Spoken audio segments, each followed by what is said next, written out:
Fuck. I hate this fucking place. No, I don't. I love it. Oh, there we go. Oh, this is fun. This is fun. Time to make some fucking money, that's for sure.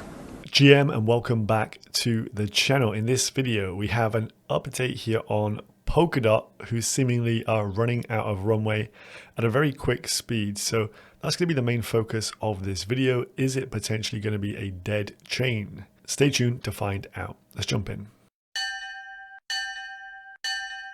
Quick market update to get us off the ground though. 61.8k for Bitcoin right now.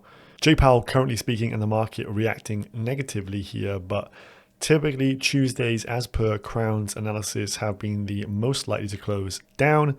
He actually put his average statistics on this morning saying we could come down to around 61k today. So no major surprise if we do drop a bit here. Bitcoin not looking amazing on the low time frame of today, but generally I think we're digging ourselves out from this low 60k region and expecting significant moves higher in the coming weeks or months. However, the focus here is on Polkadot. What the heck has been going on at Polkadot?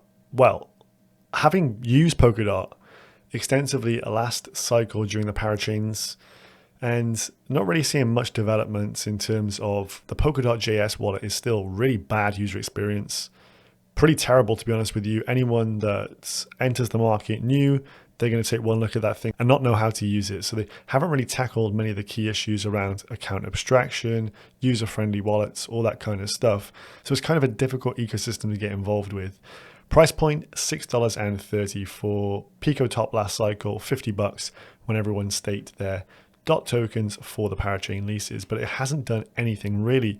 This cycle, it's underperformed a lot of different tokens out there. And on screen for you there, the DOT versus BTC chart as well. So you'd be better off holding Bitcoin than Polkadot. It hasn't had any significant rallies since the year 2022. It's literally been down only with one bit of relief there.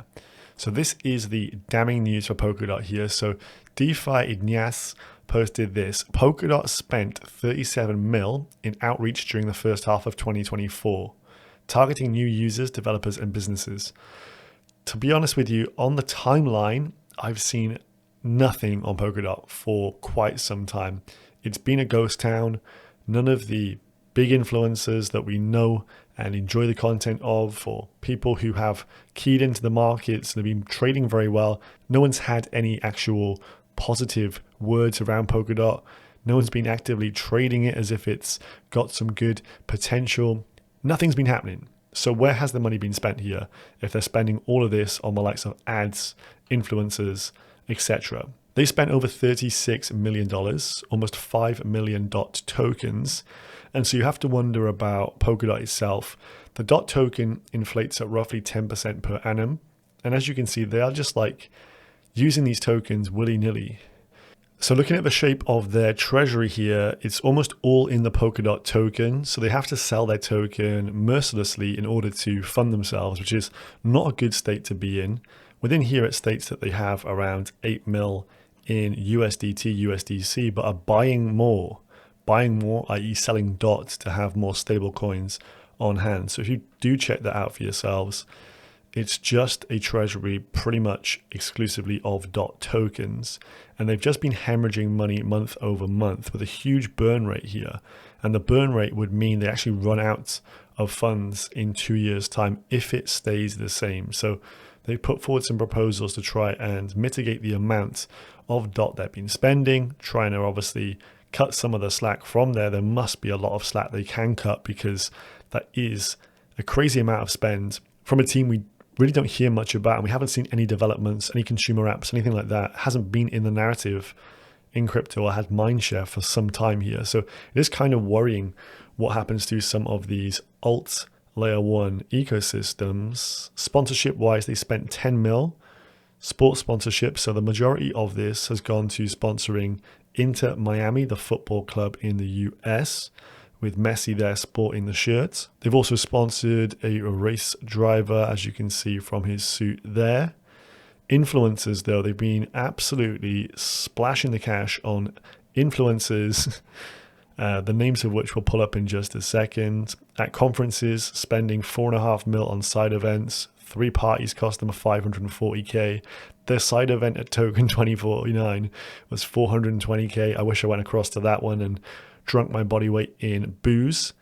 Dot supply grows at 10% per year. Most of this inflation funds the staking rewards. And no surprise here, a proposal to reduce inflation was rejected by 57%. A lot of the Treasury DOT is staked, some of it liquid, but obviously they're a net beneficiary of the staking yields there. They spent $1 million on a meme coin, ironically called Dead. They spent over $1 million on the Kusamarian news. This is the channel of the Kusamarian. 14.5k subs. Does post on a daily basis. Some of these view numbers do look a little bit botted in my opinion though. But they spent £1 million on that. Plus they also spent 1.2 million for Gav of York to go to the World Economic Forum with his mates.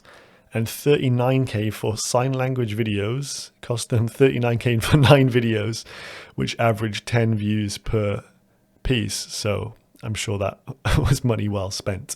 But here's the dealio. Who is on the influencer list? So the information here, ongoing monthly contracts, 478k per month in terms of burn rates going to these guys. Carl Chassé, Capo, Ash Crypto, one of those meme accounts with like 1 million followers, Box Mining, The Martini Guy, Crypto Lark, Crypto Banter, Michael Vanderpop, Satoshi Stacker. And Bleeker posted this, unironically, an S tier list of who not to follow if you're new to this space. I'm sure a lot of these will be undisclosed shills to the tune of some big numbers here. Soft shill here, join meal deal, get actual alpha, get insights, learn to trade the markets properly. Check out the link down below. Because the problem is in this industry, these people who are influencers don't need to trade the markets.